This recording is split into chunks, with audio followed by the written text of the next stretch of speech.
Phone tapping case విచారణలో భాగంగా BRS MLC Naveen రావుకు సిట్ అధికారులు నోటీసులు జారీ చేశారు. ఇవాళ ఉదయం 11 గంటలకు జూబ్లీహిల్స్ పోలీస్ స్టేషన్లో విచారణకు హాజరు కావాలని స్పష్టం చేశారు. ఇప్పటికే పలువురు పోలీసు అధికారుల అరెస్టుతో వేడెక్కిన ఈ కేసులో ఇప్పుడు రాజకీయ నాయకుల విచారణ మొదలవడం సంచలనంగా మారింది.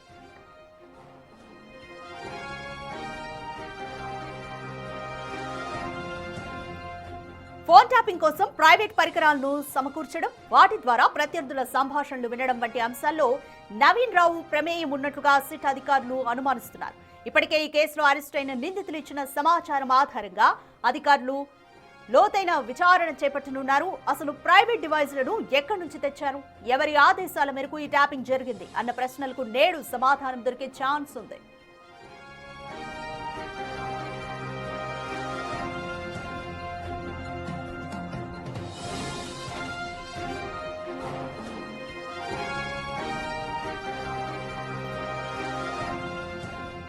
మోర్ డీటెయిల్స్ మా ప్రతినిధి సాగర్ అడిగి తెలుసుకుందాం. సాగర్, ఫోన్ ట్యాపింగ్ కేసు విచారణ SIB2 ఇప్పుడు రాజకీయ పొలిటీషియన్స్ వరకు వెళ్ళిపోయింది. నవీన్ రావుకి కూడా సిట్ నోటీసులు జారీ చేసింది. సో ఇంకా ఎటువంటి ట్విస్టులు చోటు చేసుకునే ఛాన్స్ ఉంది ఈ కేసులో?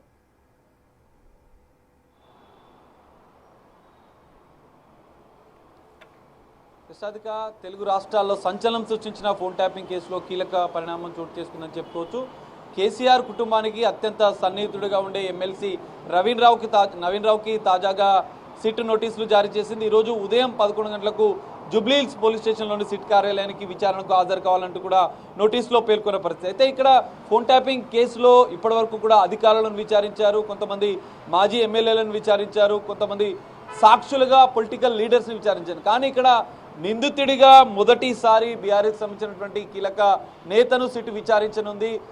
ఫోన్ ట్యాపింగ్ వ్యవహారంలో గతంలో కూడా ఎమ్మెల్సీ నవీన్ రావుపై సంచలన ఆరోపణలు వచ్చాయి. ఎందుకంటే గతంలో ప్రస్తుత సీఎం రేవంత్ రెడ్డి గత TPCC చీఫ్గా ఉన్న సమయంలో సీఎం రేవంత్ రెడ్డికి సంబంధించినటువంటి ఫోన్ని పెద్ద ఎత్తున ట్యాప్ చేశారు. ఆయన సన్నిహితులు, ఆయన కుటుంబ సభ్యుల ఫోన్లు ట్యాపింగ్ చేశారన్న ఆరోపణలు వచ్చినాయి. ఈ కేసులో, ఫోన్ ట్యాపింగ్ కేసులో నవీన్ రావుకు సంబంధించినటువంటి జూబ్లీహిల్స్లోని గెస్ట్ హౌస్లోనే డివైజ్లను ఏర్పాటు చేసుకొని ఫోన్ ట్యాపింగ్ చేసినట్టుగా కూడా ఆరోపణలు వచ్చాయి. దాన్ని అనంతరం ఎమ్మెల్సీ నవీన్ రావు కొట్టిపారేశారు. కానీ ఇక్కడ శ్రవణ్ రావు, ఏదైతే మీడియా సంస్థ ఫోన్ ట్యాపింగ్ కేసులో A6 నిందితుగా ఉన్నటువంటి శ్రవణ్ రావు, ఓ మీడియా సంస్థ అధినేతగా కూడా శ్రవణ్ రావు ఉన్నారు. సో శ్రవణ్ రావుకి ఇటు నవీన్ రావు ఇద్దరు కలిసి మీడియేటర్గా వ్యవహరించి అధికారులతో ఫోన్ ట్యాపింగ్ చేయించారన్న ఆరోపణలు కూడా ఫోన్ ట్యాపింగ్ కేసులో నవీన్ రావు పడినాయి. సీఎం రేవంత్ రెడ్డి జూబ్లీహిల్స్లోని నివాసానికి అతి సమీపంలో ఉన్నటువంటి నవీన్ రావు గెస్ట్ హౌస్ వేదికగానే ఫోన్ ట్యాపింగ్ వ్యవహారం జరిగింది.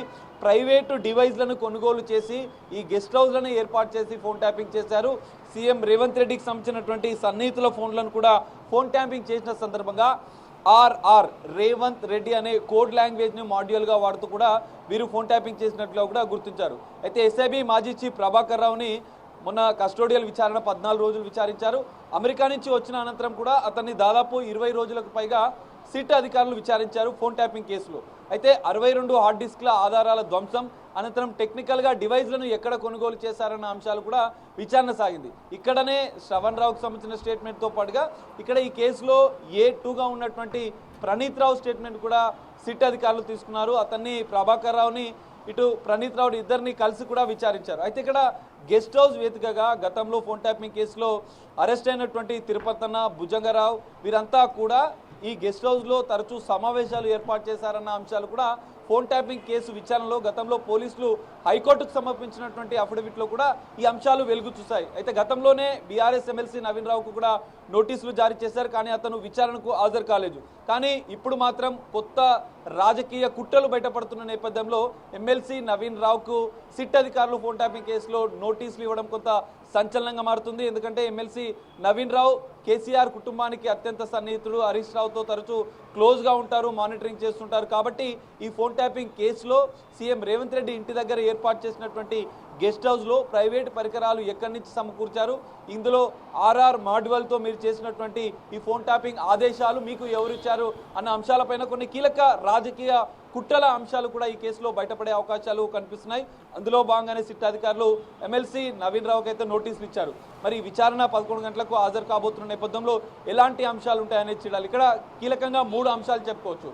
ఆర్ఆర్ మాడ్యూల్ ద్వారా రేవంత్ రెడ్డికి సంబంధించినటువంటి ఫోన్ని అతని కుటుంబ సభ్యులు అతని సన్నిహితుల ఫోన్లో ట్యాప్ చేసినట్లుగా కూడా ఆరోపణలు వస్తున్న నేపథ్యంలో జూబ్లీస్లోని నవీన్ రావు గెస్ట్ హౌస్లో ఎవరెవరు అధికారులు ఎన్నిసార్లు భేటీ అయ్యారో, ఎందుకంటే గతంలో ప్రభాకర్ రావు ఎస్ఐబి చీఫ్గా ఉన్న నేపథ్యంలో తరచూ అక్కడికి వచ్చేవాడు.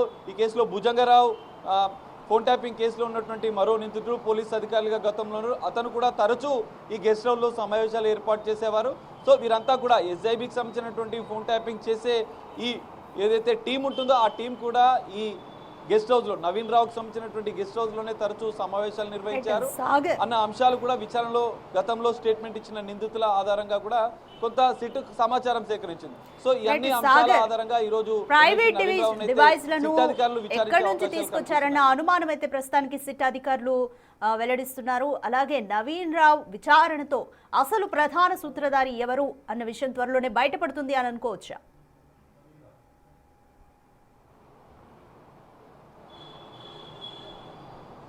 ఖచ్చితంగా, ఎందుకంటే ఇప్పటి వరకు కొంత కీలక సమాచారాన్ని సిట్, ఎందుకంటే సజ్జనార్ నేతృత్వంలో నూతన సిట్ని ఏర్పాటు చేసింది ప్రభుత్వం ఐపీఎస్ అధికారులతో 3 అంశాల ఆధారంగా, టెక్నికల్ ఎవిడెన్స్ ఆధారంగా, ఇటు లీగల్ ఒపీనియన్ ఆధారంగా, ఇక్కడ రాజకీయ కుట్రలో భాగంగా కూడా ఎలాంటి ట్యాపింగ్ జరిగిందన్న అంశాల ఆధారంగా కూడా నూతన సిట్ విచారణ చేపట్టింది. ఇందులో కొంతమంది కీలక గతంలో పనిచేసినటువంటి అధికారుల స్టేట్మెంట్లు తీసుకున్నట్లుగా కూడా సమాచారం వచ్చింది. అయితే ఇక్కడ కీలకంగా డివైజ్లు విదేశాల నుంచి తీసుకువచ్చారు, కొనుగోలు చేసినట్లుగా కూడా తేలిన నేపథ్యంలో ఆ డివైజ్ని ఎవరి ఆదేశాల మేరకు కొనుగోలు చేశారు, మరి మీ గెస్ట్ హౌస్లో ఈ డివైజ్ని ఏర్పాటు చేసి ఫోన్ ట్యాపింగ్ చేసిన అంశాలు కూడా తెర మీదకి వస్తున్నాయి. ఇటు ప్రణీత్ రావే కావచ్చు, శ్రవణ్ రావు ఇచ్చినటువంటి స్టేట్మెంట్ల ఆధారంగా, ప్రభాకర్ రావు ఇచ్చినటువంటి స్టేట్మెంట్ల ఆధారంగా కూడా ఎమ్మెల్సీ నవీన్ రావుని ఈ రోజు విచారించే అవకాశాలు కనిపిస్తున్నాయి. అయితే ఇక్కడ రాజకీయ కుట్రలో భాగంగానే ఫోన్ ట్యాపింగ్ వ్యవహారం జరిగిందన్న ఆరోపణలు వస్తున్న నేపథ్యంలో ఎమ్మెల్సీ నవీన్ రావు విచారణలో ఎలాంటి అంశాలు వస్తాయి? ఇప్పటికే గతంలో కేసీఆర్ ఓఎస్డీగా పనిచేసినటువంటి రాజశేఖర్ రెడ్డిని కూడా సిట్ అధికారులు విచారించారు గతంలో. ఇప్పుడు నేరుగా బీఆర్ఎస్ ఎమ్మెల్సీని ఫోన్ ట్యాపింగ్ కేసులో విచారిస్తున్న నేపథ్యంలో కొంత రాజకీయ కుట్రలు ఏంటి అన్న అంశాలు కూడా ఈ కేసులో బయటపడే అవకాశం ఉంది. అనంతరం కూడా నవీన్ రావు విచారణ అనంతరం కూడా మరికొన్ని కీలక పరిణామాలు ఈ కేసులో చోటు చేసుకునే అవకాశాలు అయితే కనిపిస్తున్నాయి. Radhika, right, thank you Sagar. Phone tapping కేసుకి సంబంధించి బీఆర్ఎస్ ఎమ్మెల్సీ నవీన్ రావుకు సిట్ అధికారులు నోటీసులు జారీ చేశారు. ఈ రోజు ఉదయం 11 గంటలకు జూబ్లీ హిల్స్ పిఎస్ లో నవీన్ రావు విచారణ ఉండబోతుంది. అయితే ఫోన్ ట్యాపింగ్ కి సంబంధించి ప్రైవేట్ డివైజెస్ ను సమకూర్చడం, ఇటువంటి అంశాల్లో నవీన్ రావు ప్రమేయం ఉన్నట్లుగా అయితే సిట్ అధికారులు అనుమానం వ్యక్తం చేస్తున్నారు. సో నవీన్ రావు విచారణతో ఇంకా ప్రధాన సూత్రధారి ఎవరు అన్న విషయం కూడా బయటపడే ఛాన్స్ అయితే కనిపిస్తోంది.